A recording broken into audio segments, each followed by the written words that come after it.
Olá, boa tarde a todos, ou bom dia, onde estiverem.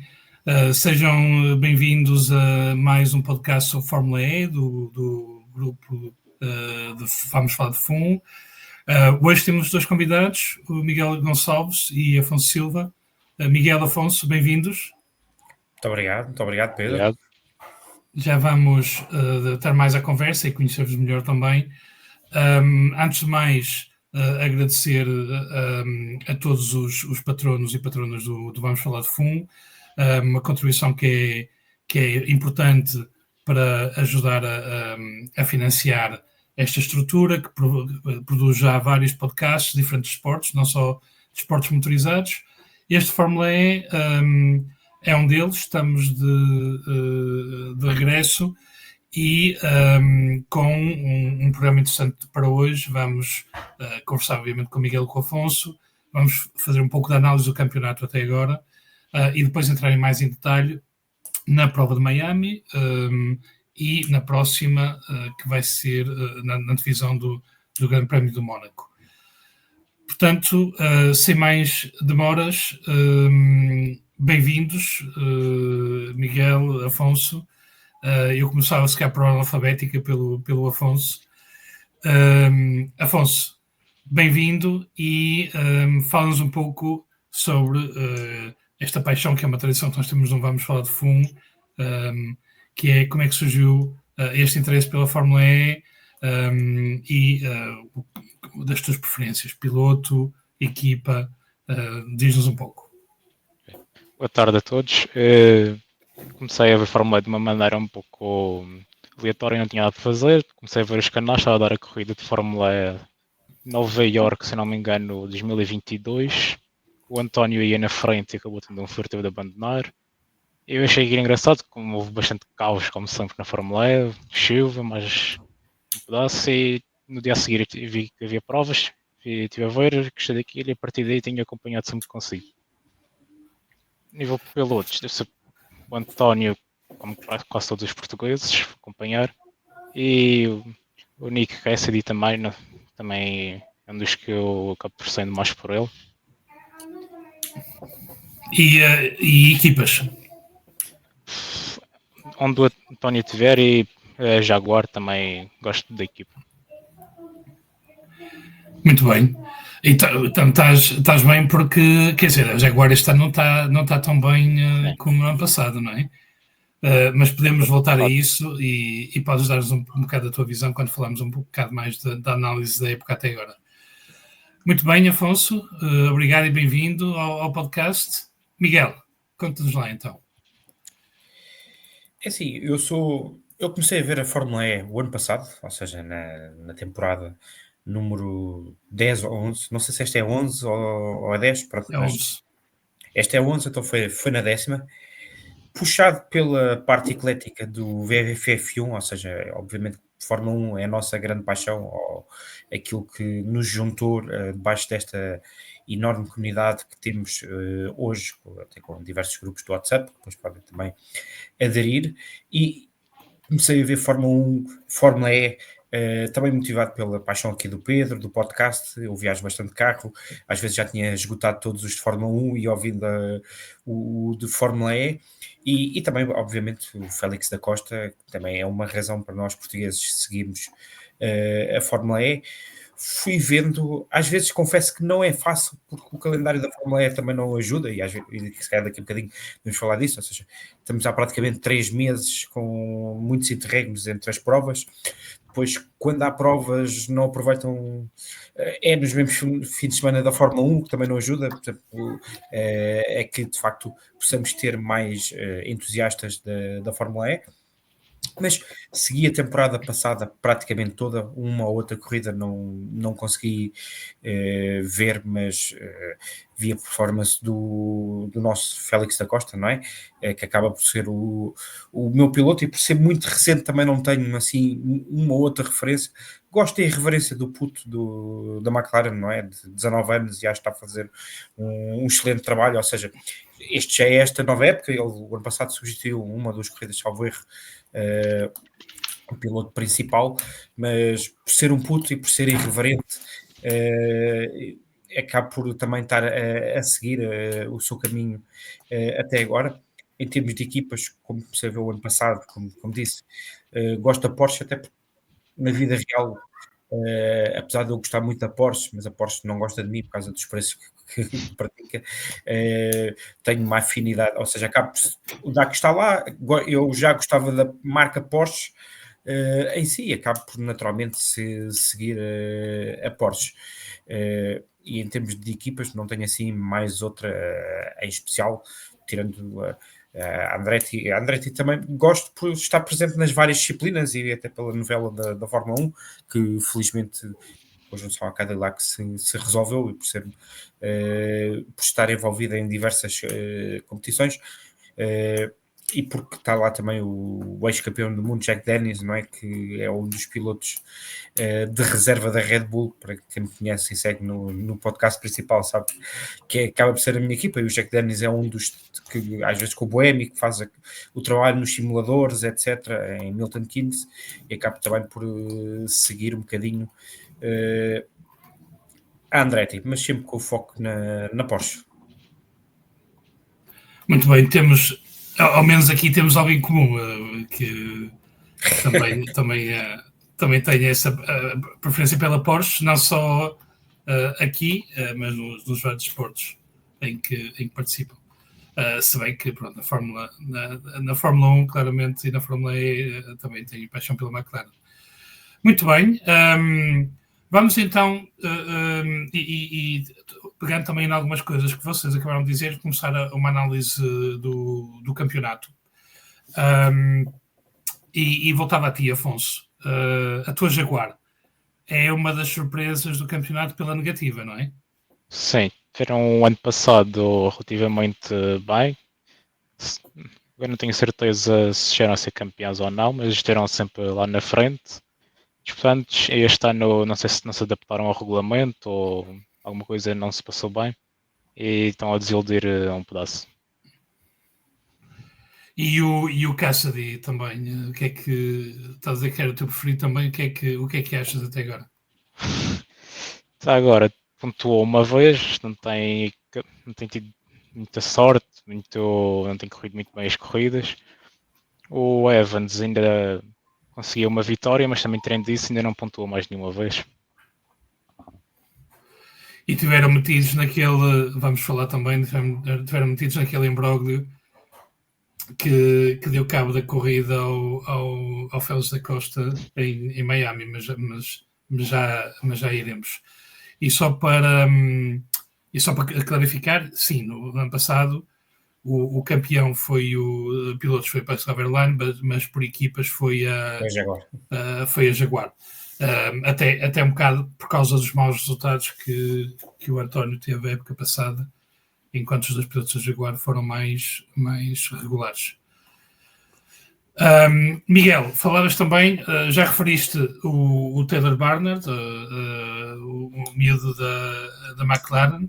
Eles já tinham tido também um outro miúdo que tinha sido muito bom, que tinha o Jake Hughes, que está na Maserati agora. O Taylor Barnard está de facto a impressionar. Ele já conseguindo abater recordes em termos da idade dele, já conseguiu o terceiro lugar, já conseguiu o segundo lugar e está nos primeiros lugares do campeonato. É para ti uma das revelações, entendi isso. Além disso, o que é que destacarias desta época? É assim, destacaria se calhar duas coisas, entre várias outras que podemos destacar. Como referiste, por exemplo, o ano passado o DAC não teve um bom início de campeonato, ou seja, aliás, coincidiu com a altura em que eu comecei a ver a Fórmula 1 e eu, olha, faço aqui a minha penitência pública, até o comparava com o Sérgio Pérez, porque ele ficava sempre a léguas do Pascal Verlaine, raramente passava aos duelos, começava muito lá atrás. É óbvio que o Félix da Costa faz muito bem a gestão de corridas, e eu acho que ele é exímio a aproveitar todas as oportunidades, e mesmo o ano passado, partindo lá atrás, mesmo nesses 4, 5, 6 primeiros grandes prémios em que partiu muito lá atrás, conseguiu alguns bons resultados, mas isso também lhe toldou a hipótese de estar, por exemplo, apesar de matematicamente o Félix da Costa ter tido a oportunidade de ser campeão ainda em Londres, verdadeiramente na corrida estava para chegar o airline sozinho, e os dois pilotos da Jaguar que acabavam também por se atrapalhar, não é? Quando há dois machos de alfa na mesma equipa, acaba por ser mais difícil. Coisa que eu acho que vai acontecer na Porsche este ano, porque estão os dois na disputa pelo título, porque a Fórmula E tem isto imprevisível, ou seja, não é preciso ganhar muitas corridas, é preciso ser regular, ter pódios, marcar pontos. Aliás, o António, na época que foi campeão, ganhou 3 grandes prémios, salvo erro. O ano passado até ganhou mais, 4, e teve aquela situação em Misano, da vitória, que acabou depois por ser desclassificado. E não contar, mas a regularidade, que é a regularidade que ele este ano está a ter, e mesmo em Miami, ele fez, pronto, obviamente que ele estava, e já falaremos disso mais à frente, estava zangado, mas ele fez tudo o que tinha para fazer bem, e depois, it's racing, safety cars, as regras são aquelas, ele já tinha gasto o seu attack mode, e é o que é, não é? Umas vezes contra nós, outras vezes a favor, sabemos que é o mundo das corridas, e por outro lado,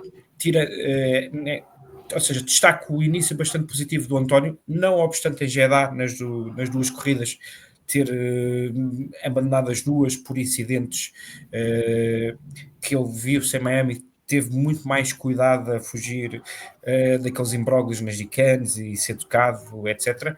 E em Jeddah não considero que ele propriamente tenha tido culpa em alguma das situações.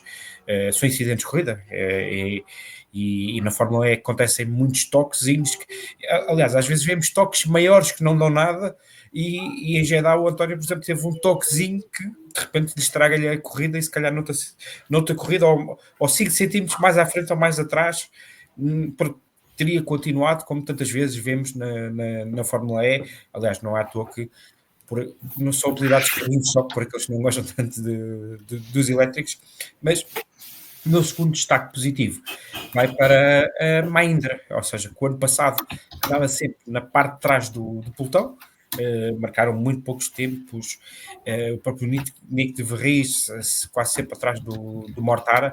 Este ano não tem fugido muito à regra, mas este ano a equipa vem com outra pujança, com outra entourage, e tem feito bons resultados, ou seja, o Mortara já tem 25 pontos, o De Vries também está na dezena de pontos, e o ano passado, salvo erro, demoraram a marcar pontos e andavam sempre na parte de trás do pelotão, e este ano ainda não os vemos a discutir corridas, mas estão regularmente no top 10, e acho que é uma grande diferença.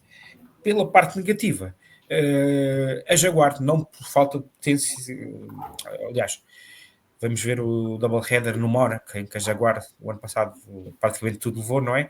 Ver como é que eles portam no Mónaco, mas o Evans já tem uma vitória, mas depois todas as outras corridas não marcou pontos, e o Cassidy tem estado fora dela. Obviamente que o talento está lá, e nós sabemos que o Cassidy é um piloto combativo, e que, aliás, pode fazer um bocadinho como o António ano passado, está fora dela, e depois de repente em 3, 4 corridas marcar 50, 60 pontos, e de repente estar também no top 5 para lutar pelo piloto. Mas eu dizia, a regularidade do DAC, mesmo com o duplo abandono, está no segundo lugar do campeonato, ou seja, mesmo não abandonando em Jeddah, provavelmente estaria ainda a liderar, como chegou a estar antes da Arábia Saudita, e os progressos da Mahindra. Muito bem. Quando falamos portanto, falamos brevemente do Taylor Barnard, que está em quarto. Primeiro, Oliver Rowland, nenhum de vocês mencionou.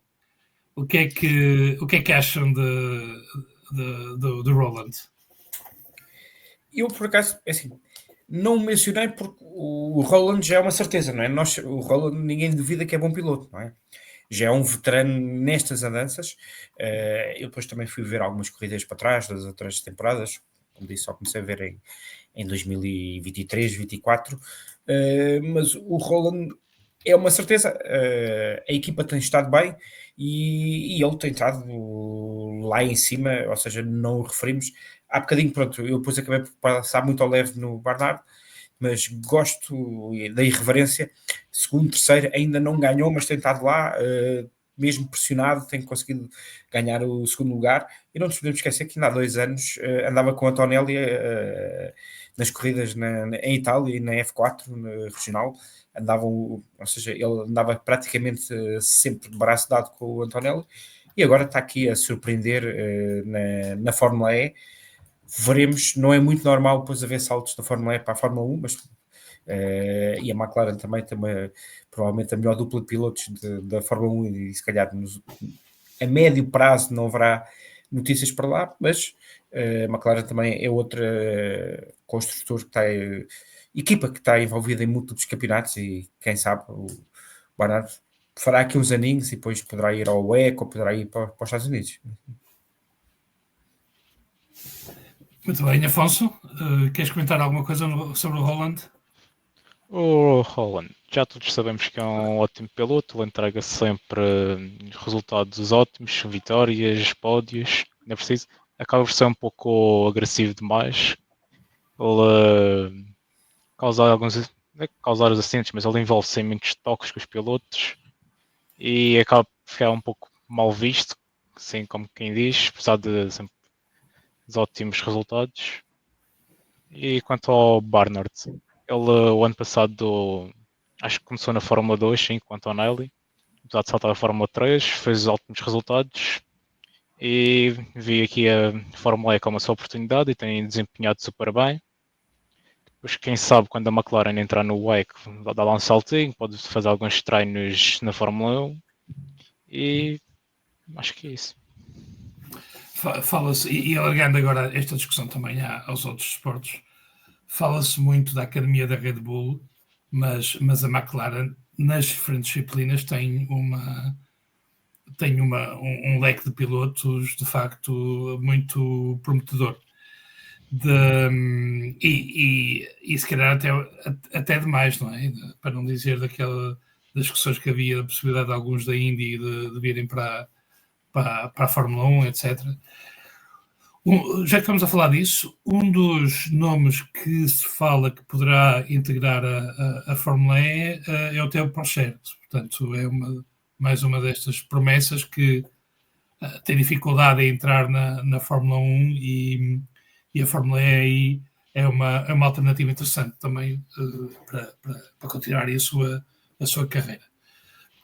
Até porque os pilotos do topo da Fórmula E já estão com contratos bastante significativos. Um piloto como o António já tem um contrato interessante. O Roland, em termos de agressividade, quando foi no México, exatamente, quando ele ganhou a primeira corrida, aquela disputa com o António no final, eu estava a ver que aquilo ia dar um resultado, os dois, e o Roland o António estava um bocado mais rápido, tinha mais bateria, e eu estava a ver que aquilo ia dar mau resultado, mas a forma como os dois falaram no final foi com bastante respeito e certa admiração um pelo outro e pelo trabalho que cada um deles tinha feito. Mas concordo contigo, Afonso, que acho que às vezes é um bocado demasiado agressivo, e o ano passado teve alguns episódios com o António, mas parece que fora de pista as coisas também são diferentes. Como é normal, dos vários esportes com os pilotos, não é? De pista são sempre mais agressivos. Vamos então, só na questão do António, um bocado de campeonato de altos e baixos. De facto, Jeddah foi uma desgraça para ele. Só uma pequena correção, Miguel, tinhas referido que ele tinha abandonado as 2 vezes. Na primeira vez, na primeira corrida, não abandonou. Ficou aí, muito para trás, não é? Ficou atrasado, conseguiu acabar em 9º, mas ficou o carro muito limitado. Foi aquele em que foi até mais espetacular que o outro, foi aquele em que o Nico Müller, que era aquele ficou em cima quase do outro, não foi? Mas porque o Nico Müller essa corrida vai às 4 da manhã quando cheguei a casa, mas é indiferente, naturalmente. E depois, como foram 2, pronto, às vezes falha-me aqui alguns. O Müller entrou quando. Como é que ele continuou a corrida? Não, isso é que não se sabe, que o Nico Müller, só por cima do carro dele, o que foi curioso, que era o Nico Müller, que era o que estava à bica para entrar para o lugar do António na Porsche. Porsche, em que chegou a falar disso, chegou a testar no ano passado, etc. Que este ano também está bastante em baixo no campeonato, não está a fazer um grande campeonato, e o António mostrou todo o seu valor. Depois, na segunda corrida de Jeddah, aí é que ele já não conseguiu acabar a corrida com o Max Günther, se não me engano. Pronto, e esses dois fins de semana, que foi precisamente um fim de semana, também correu muito bem ao Holland, em que fez segundo e primeiro lugar. Deu aí um avanço enorme ao Holland no campeonato. Foi quando o António chega com vantagem e esse fim de semana muda completamente as coisas. Miami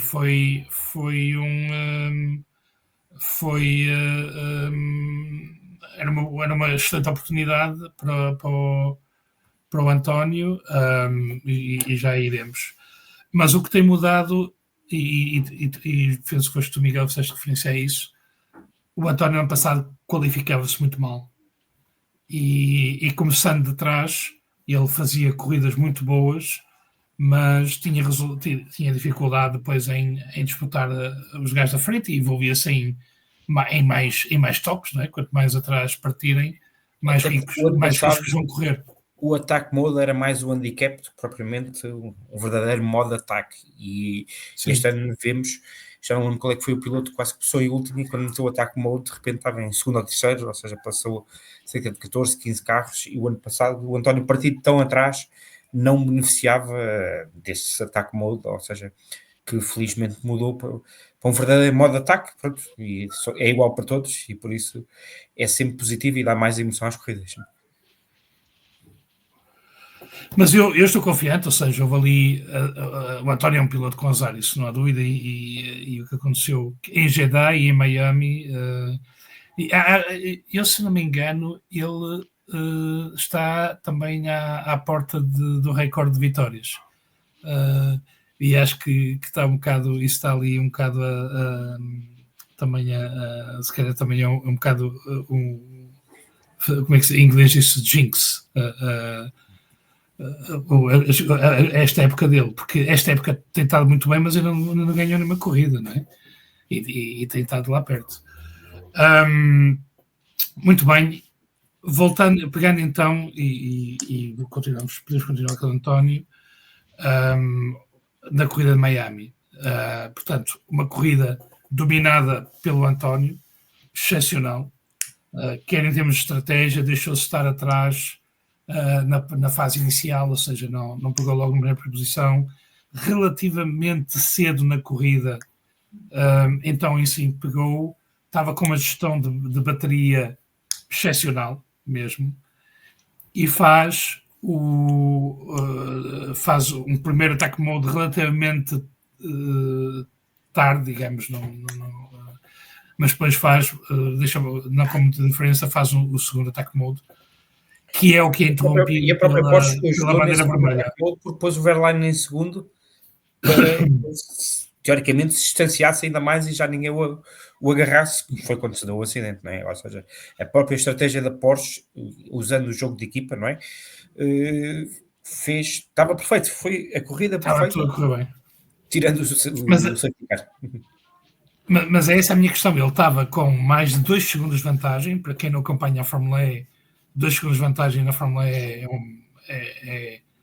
é uma distância enorme, é uma vantagem enorme. Como nós dizíamos no desporto que eu praticava, é uma retada. E que foi bloqueado completamente com a bandeira vermelha. Pascal Wehrlein, por outro lado, na minha opinião, teve uma sorte incrível, porque ele faz uma má qualificação, chega-se no início da corrida à frente usando muita bateria, e eu estou convencido que o Wehrlein ia ter muitas dificuldades para a frente.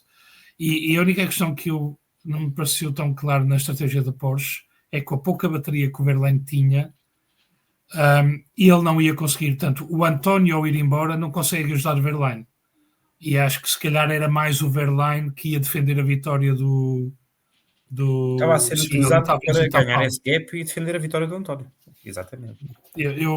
porque com a bateria que ele estava, eu não acho que ele conseguisse. Acho que ia ter dificuldade. E ele tinha os tais 4 minutos de ataque mode e tinha vários pilotos atrás com 6 minutos. Portanto, acho que o Pascal Wehrlein ia ter mesmo muita dificuldade em garantir o pódio. E penso que nunca, não sabemos, não vi nenhum comentário sobre isso, como é que era realmente a estratégia da Porsche, mas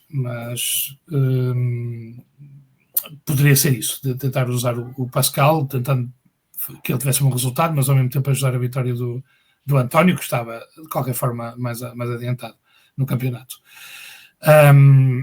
O que é que vos pareceu a corrida? Já vamos falar um bocado daquela polémica do que aconteceu no final com as penalizações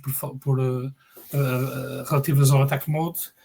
Mas que vos pareceu a corrida? Pareceu o circuito, um circuito novo também, primeira vez que foi usado. Opinião em geral. Foi um circuito novo, foi uma corrida que acabou surpreendente, porque nunca temos a ideia muito bem de como é que vai correr. Teve algumas ultrapassagens, mas não foi das corridas mais interessantes que já houve na Fórmula E, apesar de ter sido interessante. O António dominou a corrida, era a vitória quase garantida, teve o azar do que aconteceu. E depois penalizações, não há muito a fazer no regulamento, ou acaba mudando ou foi decidido da maneira correta.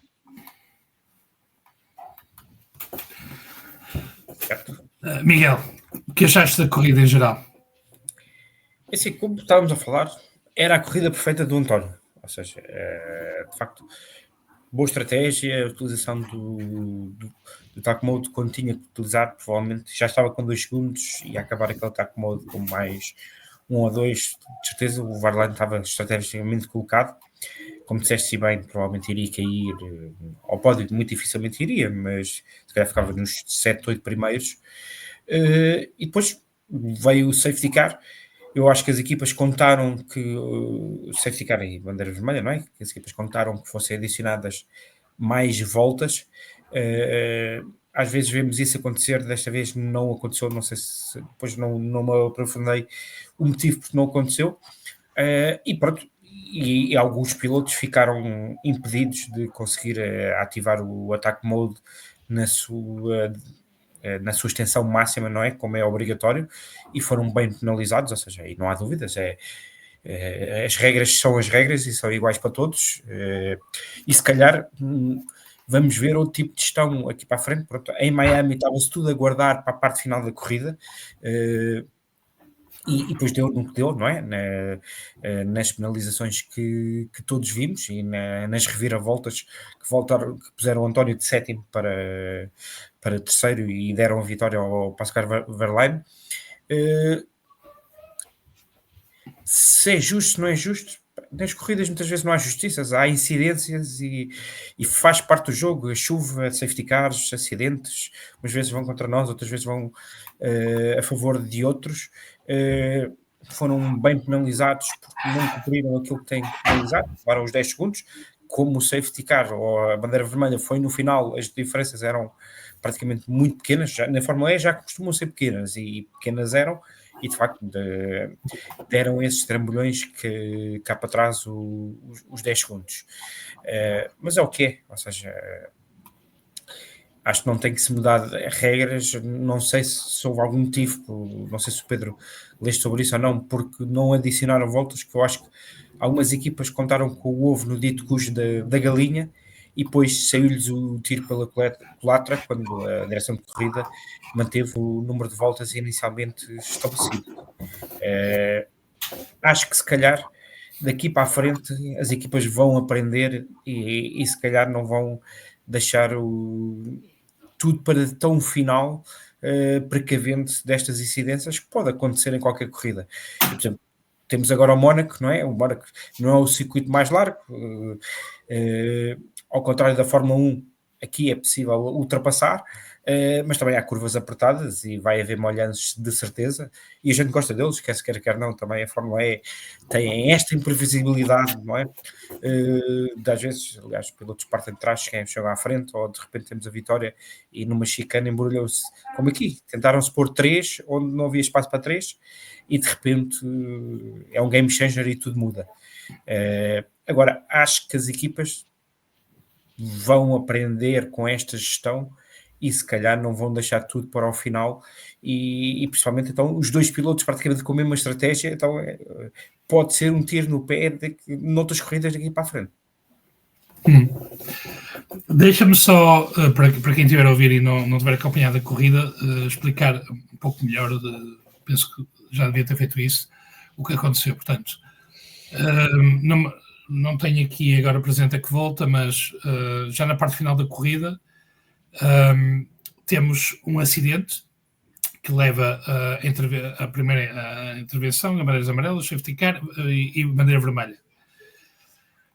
Há uma regra na Fórmula E em que quando um piloto ativa o Attack Mode, portanto eles têm que fazer 2 ativações de Attack Mode, num total de 8 minutos. Podem escolher se fazem 4 e 4, ou 2 e 6, ou 6 e 2, portanto, mas tem que fazer 2 ativações, num total das 2, 8 minutos.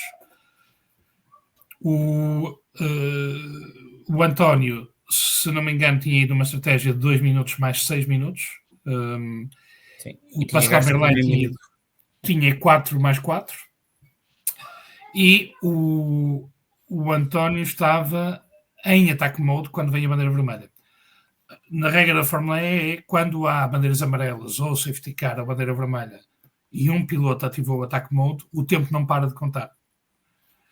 E foi isso que aconteceu, ou seja, o António desperdiçou o Attack Mode que ele tinha, e o Attack Mode este ano, vocês também já fizeram alusão a isso, é muito mais poderoso. Portanto, estamos a falar de tração às 4 rodas e bastante mais energia, portanto faz uma diferença grande em termos de velocidade e de aderência, porque é uma das coisas em que eles usam essa tração às 4 para pegar muito mais rápido a potência numa reta, por exemplo, a saída de uma curva.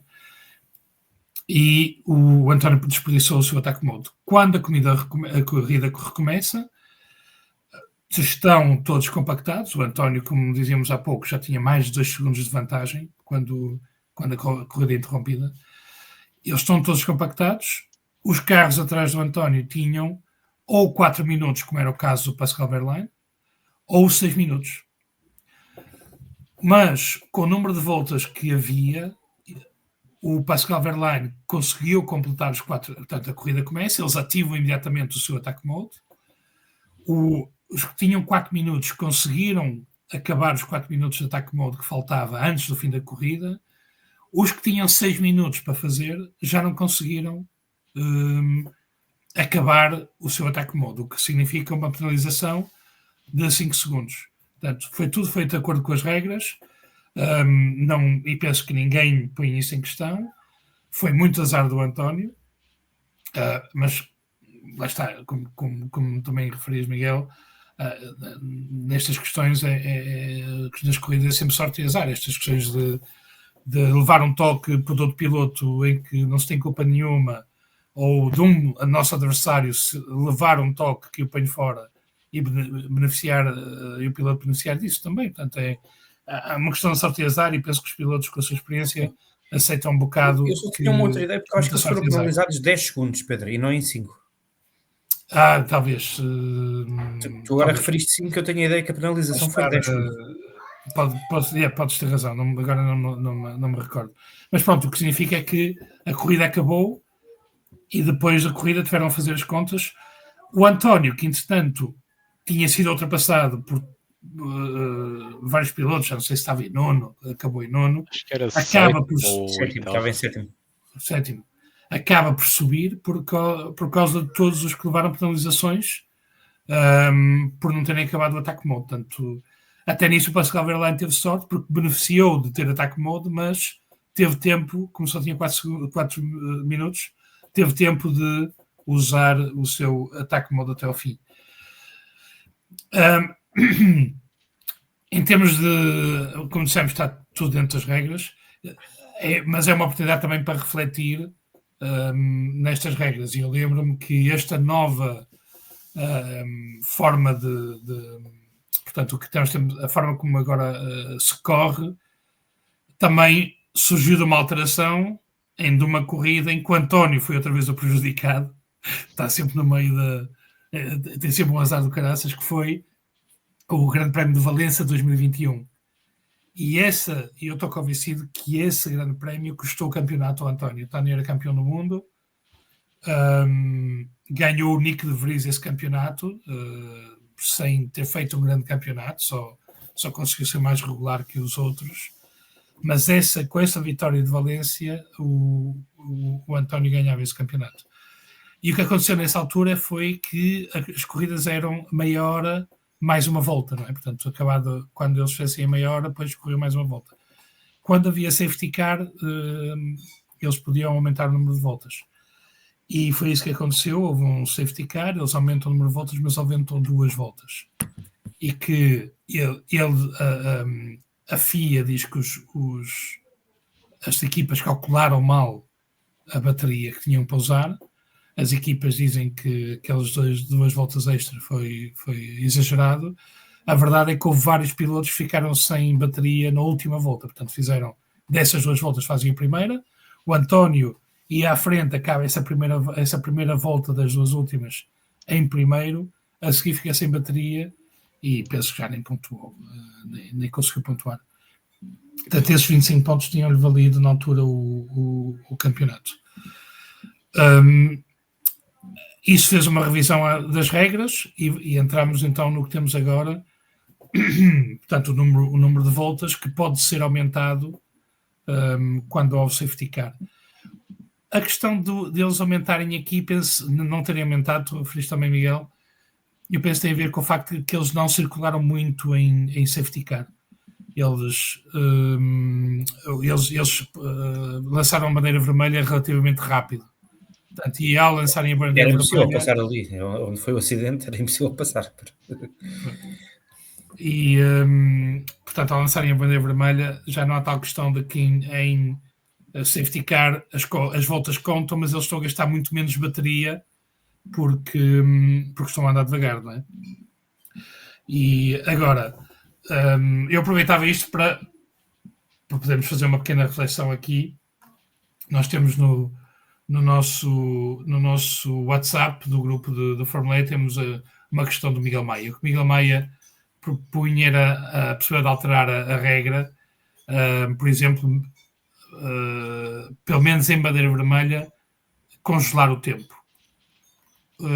Parece-nos a solução mais lógica, esta que o Miguel Maia propõe. Ou seja, o que eu presumo é, entre a bandeira vermelha, se tem o attack mode, interrompe o attack mode, portanto, e depois usam o resto quando a corrida recomeçar.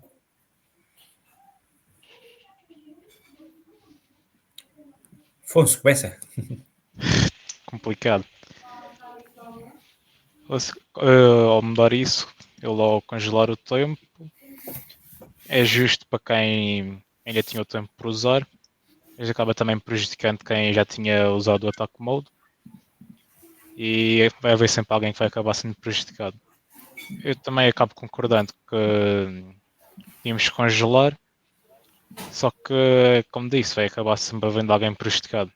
Desta vez o António foi prejudicado, agora no Mónaco, quem sabe, ele acaba por ter sorte nessa situação, por isso vai acabar sempre fazendo de uma maneira ou outra, tendo alguém prejudicado, e vai dar sempre polémica no resultado. Sim, é um bocadinho assim. Em teoria é mais justo. Resolve parte do problema que houve bem. Resolve aqueles pilotos que estavam em attack mode e que acabam por ver o seu tempo de attack mode dissolvido por uma bandeira vermelha. Por outro lado, não iria resolver o problema das penalizações, porque aqueles pilotos que não o tinham ativado continuam sem poder ativar. Ou seja, o tempo era o mesmo, até porque o número de voltas não foi aumentado neste caso. Ou seja, é capaz de tapar de um lado, de tapar do outro. Sim, nas corridas nunca haverá 100% de justiça. Entra um safety car, o líder acabou de passar na entrada da box, já não consegue entrar, o segundo consegue entrar e beneficia de uma redução do delta de paragem. Quem é que é o justo vencedor? Aliás, se falarmos da McLaren no ano passado em Miami, o Lando Norris foi o vencedor beneficiando do timing do safety car. E quando portaram ser justo ou não é justo, o próprio Verstappen disse, é corridas, são safety cars, ou seja, eles desde os karts que andam naquilo, ou seja, estão habituados a essas contrariedades. Obviamente, quando nos afeta a nós negativamente, dói-nos, não é? E nós, como portugueses e apoiantes do DAC, doeu-nos esta vitória, que estava mais que na mão. Assim, nunca haverá 100% de justiça. Depois os outros também vão dizer, então, mas porque é que não aumentaram 2 voltas para nós podermos ativar? Pois há, neste momento, já estou, e corrijo-me, Pedro, se estou enganado, em Jeddah, não foi? Não é os rebaixamentos, os rechargings, não é? Ou seja, irem à boxe, ou seja, também tudo o que seja para criar confusão ou coisas mais diferentes de timings, mais ou menos eles todos carregam no mesmo tempo, em princípio aí há um offset, mas depois há aquelas equipas que são mais eficientes a gerir isso ou não, quiçá amanhã obrigam a trocar pneus ou uma paragem obrigatória ou dar-nos mais algumas voltas com o recharging. Eu acho que o campeonato é bom, até pela incerteza constante, e não é preciso muitas vitórias para realmente ser campeão do mundo. Aliás, já tivemos 2 ou 3 casos, o de Reis, o Jack Dennis não ganharam muitas corridas, salvo erro 2, 3 no máximo. É preciso, dentro das carambolas, ser o mais regular, ou seja, muitas vezes ter, e como falaste bem, o caso do António Valência, ter muitas vezes a sorte do lado certo. Às vezes está do lado errado, mais justo, talvez, mas haverá sempre alguma ponta que fique destapada e haverá sempre injustiça. Ou seja, aí, mas isso para mim também é a natureza das corridas e é por isso que gostamos de corridas. Às vezes há qualquer coisa que muda o jogo e tudo começa do zero. Eu em geral concordo convosco, ou seja, temos que sempre contar com a questão da sorte e do azar nas corridas. Se houvesse interrupção, mesmo com bandeira vermelha, há sempre voltas que se perdem. Há a volta à win lap, à hot lap, portanto perde-se sempre, não é só o tempo da bandeira vermelha que mesmo que se interrompesse durante a bandeira vermelha, havia sempre aquela questão da volta, depois tem que chegar outra vez o attack mode, à zona de attack mode para ativar. Corre-se o risco depois de acontecer a mesma coisa, que há pilotos que não conseguem acabar o seu attack mode quando o tinham feito. Não, acho que há sempre, vai sempre haver qualquer questão, situação em que alguém fez uma má opção e apanhou com aquilo no mau momento. Mas vale a pena sempre refletir. Houve essa questão de não ser aumentadas as voltas, como eu disse, nesse caso foi porque houve bandeira vermelha muito rápido, mas temos que contar com estas voltas houve ainda uma em bandeira amarela, penso eu, e depois o in-lap. Mas pronto, nesse caso, essas voltas acabaram por ajudar o Verlaine, porque o Verlaine estava com um problema de bateria e teve 2 voltas mais devagar para pôr o carro onde tinha que estar. Correu-lhe tudo bem, correu-lhe mesmo tudo bem. Dificilmente ele consegue a conjugação de fatores e lá está, também torcendo um bocado pelo António, mas chateou-me mesmo porque o Verlaine acaba por ser o primeiro adversário do António, que estava com uma má época e saiu-lhe esta no Euro Milhões, porque esta conjugação de fatores do que aconteceu é altamente improvável. Agora, e usando isto como ponto para a divisão do Mónaco, o Mónaco é uma corrida também que propicia a bandeiras amarelas, a safety car, possivelmente até bandeiras vermelhas. Como é que isto poderá afetar as estratégias das equipas? Acham que vão tentar libertar-se do attack mode mais cedo para não haver o mesmo problema de Miami, mas aí correm o risco de desperdiçar uma vantagem como o António que tenham tido se houver depois um safety car, não é? Quando compactar outra vez o grupo. O que é que acham? Acham que isto poderá estar presente ainda na mente das equipas quando planearem a estratégia do Mónaco? Eu acho que sim. Eu, como disse, acho que as equipas vão aprender com isto. Pelo menos, se calhar, a diferenciar a estratégia face aos dois pilotos. Também dependendo do resultado da qualificação, podem, se calhar, a estratégia preferida ser um piloto que vai mais à frente, ou que parte mais à frente, ou eventualmente aquele que está em competição mesmo pelo campeonato. Mas acho que, porque em Miami estamos a ver estratégias muito iguais, ou seja, toda a gente a fazer o mesmo. E de vez em quando isso dá borrada, como deu em Miami, e acho que o Mónaco, e por ser uma corrida também propícia a que haja cambalachos, etc. Mas, ao contrário de Miami, estamos a falar de corrida ao sábado e ao domingo, não é? Ou seja, 2 corridas num fim de semana, e por isso acho que as equipas não vão querer perder muito, porque se até agora o campeonato tem começado aos bochechos, com estas interrupções, a partir de agora, pronto, vai arrancar e terminar depois em julho, salvo erro, não é? E quem ficar para trás no Mónaco, eu diria que dificilmente pode ainda aspirar a ser um verdadeiro contender, um verdadeiro challenger ao título, e por isso acho que tanto pilotos como equipas vão ser muito cautelosas nas estratégias, porque no caso do António, não é? Fiz semana como ao Jedi, simplesmente já não podem acontecer, ou seja mesmo que seja por azar, como se costuma dizer, mas sendo um fim de semana em que temos um double header, são demasiados pontos que ficariam para trás, e por isso acho que as equipas vão ser conservadoras. Muito bem. Afonso? Eu acho que no Mónaco as equipas, penso talvez tentem despachar o ataque mode relativamente rápido, até porque é uma pista mais estreita, é mais fácil segurar os carros atrás e, como já disseram, é mais propício a ter acidentes na frente, por isso tentar minimizar o que pode dar errado nas equipas, tanto em estratégia como na corrida, e maximizar ao máximo os pontos, porque vai acabar por sendo a divisão da primeira metade do campeonato, e tendo uma boa vantagem aqui, acaba ajudando bastante para gerir a vantagem daqui para a frente, e a tentar evitar os toques, de modo a que possa ter interferência na corrida, tentar fazer uma corrida mais limpa e pontuar o máximo que der. Bem, acho que vai ser um dos pontos de interesse no Mónaco, vai ser a estratégia do Attack Mode. Um bocado a refletir nisso, vamos ver quem é que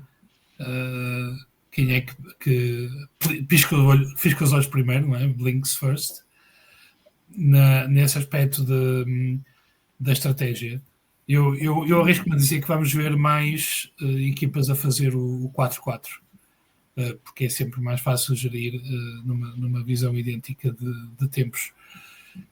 Um ponto que eu acho que vai ser muito interessante para o Mónaco tem a ver precisamente com o Attack Mode. Portanto, o facto, e como já referiram, o Attack Mode este ano faz muita diferença pela potência adicional, mas também pela tração às 4 rodas.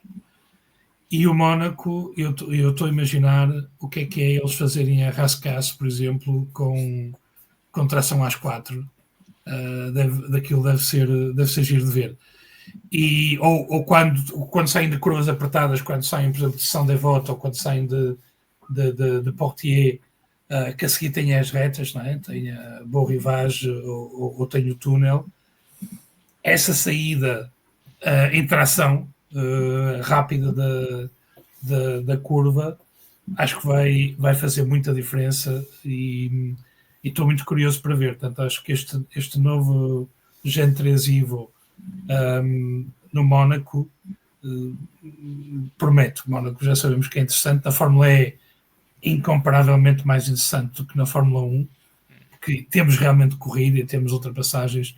Uma das grandes ultrapassagens da Fórmula E de todos os tempos é do António à saída do túnel, em que com Mitch Seven, se não me engano, mas não garanto. E na Nouvelle Chicane, que é uma ultrapassagem lindíssima, e recomendo a quem nos ouve, se não conhece esta ultrapassagem, procurarem no YouTube. Portanto, isso, nesse aspecto, acho que nos vai permitir uma boa corrida. Como tu referiste, Miguel, é double header, e eu não verifiquei isto, mas eu tenho ideia que é a primeira vez que fazemos double header no Mónaco. Eu li isso, ou seja, que era a primeira vez que abriam 2 corridas no Mónaco. Eu também acho que sim, não garanto e não confirmei isso. Ou seja, eu, como disse, não acompanhei para trás, mas li nas notícias da televisão que era a primeira vez. Portanto, que é um atrativo adicional, que temos 2 qualificações no Mónaco e 2 corridas no Mónaco no mesmo fim de semana. E eu ainda não sei como é que vou gerir, porque vou estar de férias com a família nesses dias.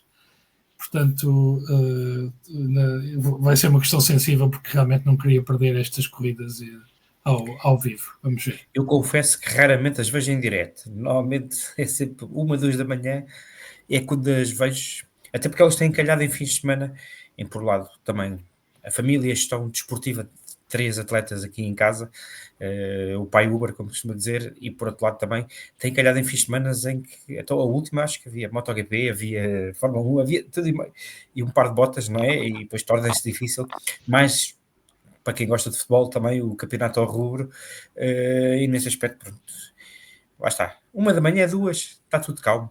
E aqui só, pronto, também dizer aqui à nossa amiga Dasne, que tem tratado bem a Fórmula E, mas que meta a qualificação, não é que seja indiferido na grelha, porque às vezes encontrá-la depois só na app não é fácil, ou seja, andamos para trás e para a frente nas boxes, há pouco, eu andei 10, 15 minutos até perceber que ela não tinha passado sequer na grelha, e com tantos canal, obviamente que às vezes pode não ser possível dar a DASN 5, onde está o pack de motores, mas que nem que seja indiferido nos deem esse gostinho de ter a Fórmula E na boxe, na televisão.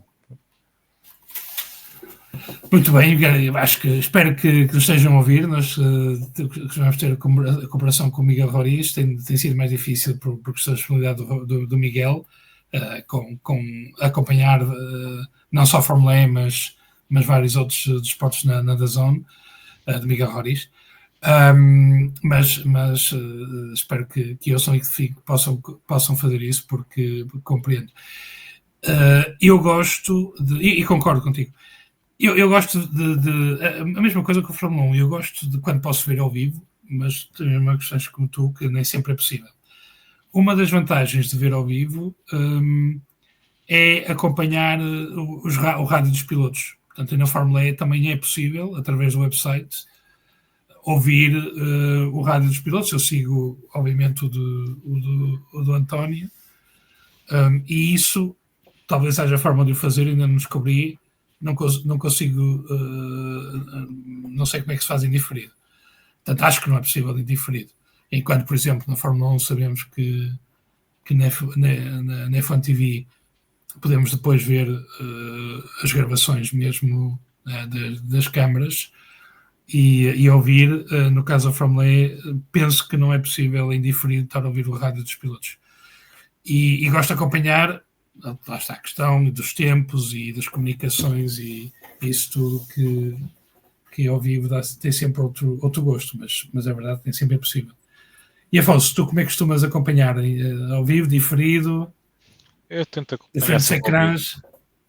Tento acompanhar ao vivo, até pelo menos para mim é uma sensação diferente acompanhar ao vivo, acompanhar em diferido, não tem tanta aquela emoção do que vai acontecer, até porque às vezes só entrar numa rede social já levamos um spoiler, uma coisa assim, acaba tirando um pouco a piada.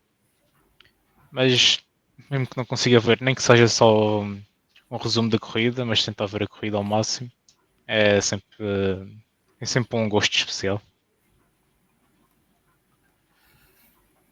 E muito bem. Em relação, continuando no Mónaco, palpites. Vocês têm, Afonso, continuamos contigo. Tens palpite para a corrida? Acho que a Porsche vai estar bem como tem estado o resto do ano, mas acho que o Evans, que normalmente é bastante forte aqui no Mónaco, vai tentar um pódio, tentar ter sempre um bom resultado, dar a volta ao campeonato, que está a correr bastante mal. Achas que então que vamos ter a Jaguar de volta? Jaguar era bom, mas não sei, mas o Evans normalmente surpreende aqui no Mónaco. Estou à espera que vai ter um bom resultado. E o Bernard também, teve na Fórmula 2, também teve um bom resultado aqui no Mónaco, dá-se bem nas ruas do Mónaco e pode ser que aqui na Fórmula E também tenha um ótimo resultado. Muito bem. Boa análise, interessante, não tinha visto como é que o Bernard tinha feito na Fórmula 2. Miguel, palpites? Eu também acho que vai dar Jaguar.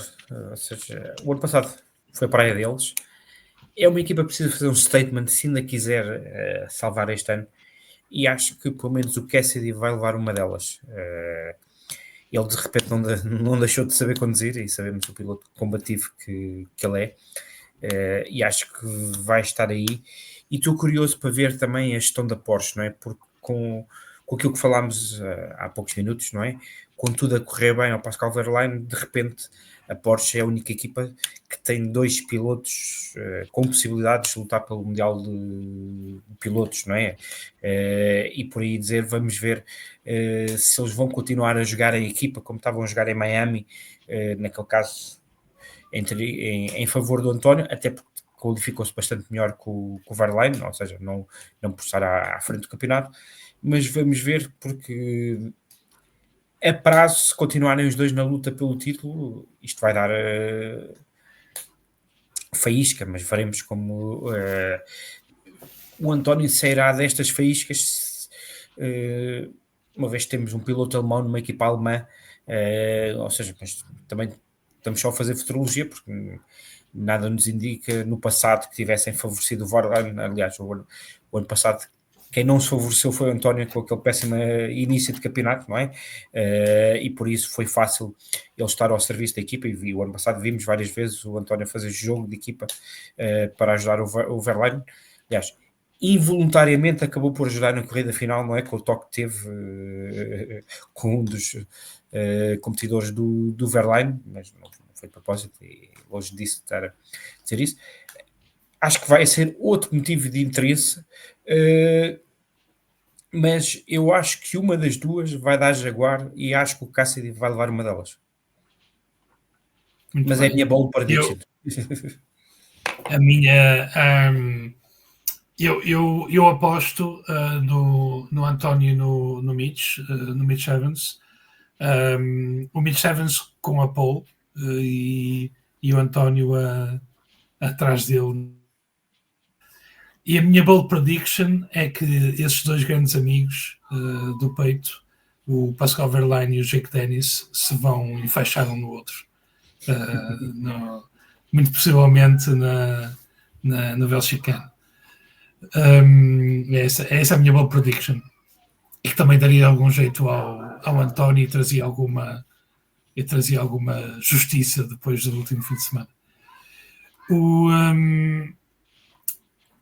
Mas obviamente estou a brincar, sem estragos e que continuem, mas que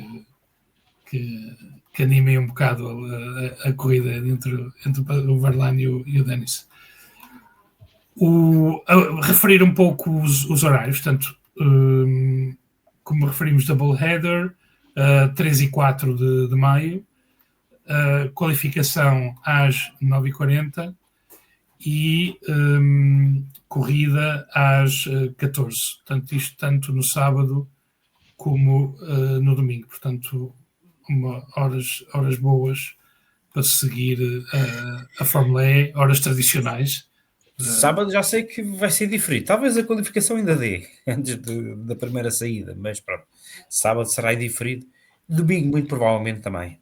Mas o que interessa é ver. e muitas vezes, mesmo já sabendo o resultado e vendo diferido, acaba por ver a qualificação toda e a corrida.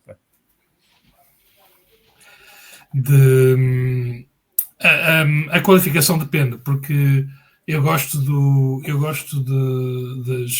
das eliminatórias, mas as eliminatórias, quando já sabemos o resultado, perde um bocado de interesse. De ver só sim, às vezes passo logo para os duelos. um carro de cada vez. Não, estou a dizer, desculpa, queria dizer os duelos. A qualificação, temos mais carros em pista e vemos vários carros e dá para ver trajetórias, etc. Mas os duelos, quando sabendo do resultado final, já perde um bocado, porque é só um carro de cada vez. Dá para vermos como é que esse carro está a fazer e temos mais on board também, portanto também tem algum interesse, mas aí normalmente o salto para a meia final e para a final poupo ali algum tempo para ser sincero. Outros comentários sobre o Mónaco? Quem é que pode ser a maior surpresa? Alguém? E Afonso, se quiseres dar uma bold prediction, e o Miguel demos uma. Talvez um dos carros da Lola, fazendo um bom resultado, top 5. Já tiveram o pódio agora na última corrida também na sorte. Talvez agora mesmo em ritmo puro, fazendo uma surpresa. Ok, interessante. E iria para a Mahindra, um pódio da Mahindra. Um pódio da Mahindra, muito bem. De ter mais fatores de interesse, a ver como é que eles se portam. Muito bem, não sei se tiverem mais alguma coisa a acrescentar, força, se não, resta-me...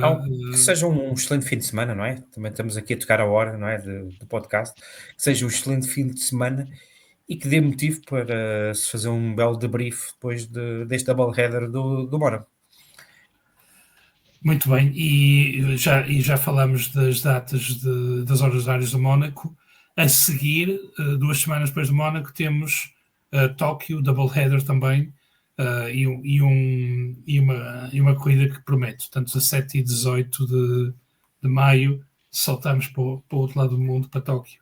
Portanto, que também promete. Muito bem, agradeço aos dois por aceitarem o convite, por estarem aqui, por esta conversa animada durante esta hora. E nós continuamos, obviamente, em contacto também no WhatsApp, como os vários grupos do Vamos Falar do FUM. Há também um grupo da Fórmula E, onde vamos acompanhando as incidências, algumas notícias que não falamos aqui hoje, mas que poderemos falar mais à frente, até também quando algumas coisas estiverem mais confirmadas, por exemplo, em relação a novos construtores, etc., que poderão, ou alteração em termos de construtores nas equipas, etc. E, portanto, são sempre bem-vindos a juntarem-se ao chat e obviamente, a juntarem-se ao Vamos Falar de FUM. Se não puderem contribuir no Patreon ou no YouTube para poderem partilhar, dar a conhecer e fazer chegar a mais gente os vários podcasts que temos na plataforma do Vamos Falar de FUM. Portanto, por hoje é tudo. Muito obrigado, Afonso. Muito obrigado, Miguel. Foi um prazer, certamente que para repetir. E cumprimentos a todos e desfrutem do double header do Mónaco. Obrigado.